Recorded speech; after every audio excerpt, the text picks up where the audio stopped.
राधे राधे महाराज जी। महाराज जी, सांसारिक सुख से मन क्षणिक रूप से प्रसन्न होता है। गुरुजी, ऐसा क्या करें कि मन हर समय प्रसन्न चित्त रहे? हाँ, भगवान से।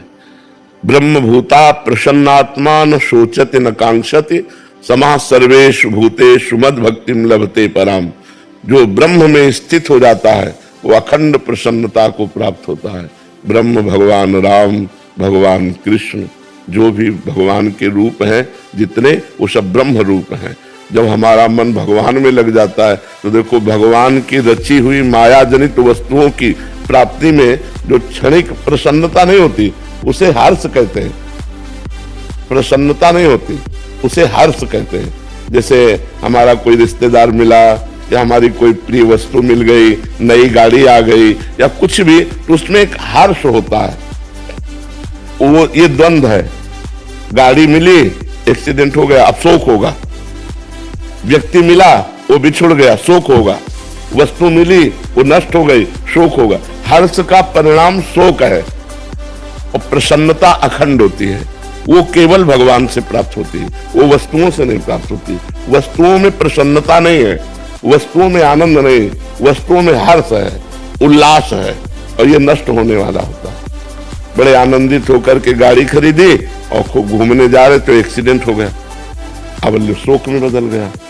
लेकिन भगवान से प्यार किया तो भगवान अविनाशी है, भगवान सच्चिदानंद है। वास्तविक प्रसन्नता भगवान से मिलती है।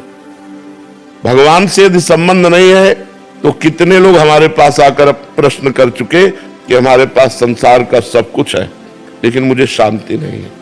तो जो विश्राम मिलना चाहिए वो नहीं है, तो वो संसारिक भोगों में तो है नहीं, वो तो भगवान में मिलेगा। जितना नाम जप करोगे उतना ही प्रसन्न रहोगे, चाहे जैसी परिस्थिति हो।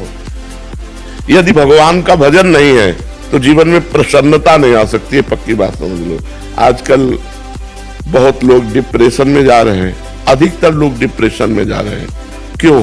क्योंकि भगवान का भरोसा नहीं, भगवान का बल नहीं, भगवान का भजन नहीं, गंदा खान पान, गंदा चिंतन, और इतना नकारात्मक चिंतन हो गया कि वो भयभीत बने। डिप्रेशन वाला आदमी हर समय भयभीत रहता है, वो कल्पना कर करके परेशान रहता है।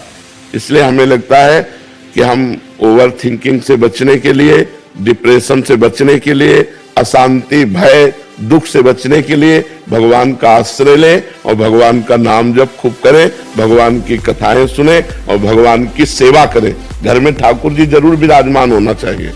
सबको अपने घर में ठाकुर जी विराजमान करने चाहिए, भगवान विराजमान करने, थोड़ी देर उनकी पूजा करनी चाहिए, थोड़ी देर उनको सामने कीर्तन करना चाहिए, उनकी दंडवत करनी चाहिए। एक बार भगवान कृष्ण को प्रणाम करने से 10 अश्वमेध यज्ञ का फल प्राप्त होता है। 10 अश्वमेध यज्ञ का फल प्राप्त होने वाले को पुनर्जन्म होगा, क्योंकि पुण्य नष्ट होंगे लेकिन कृष्ण प्रणामी न पुनर्भवाए। जो भगवान कृष्ण को प्रणाम करता है, महाभारत में लिखा हुआ है, एकोपि कृष्ण कृता प्रणामो दशाश्वमेधा व्रतेन तुल्या दशाश्वमेधि पुनरेपि जन्मो कृष्ण प्रणामी न पुनर्भवाए। 10 अश्वमेध यज्ञ का फल प्राप्त होता है साष्टांग दंडवत करने से भगवान को।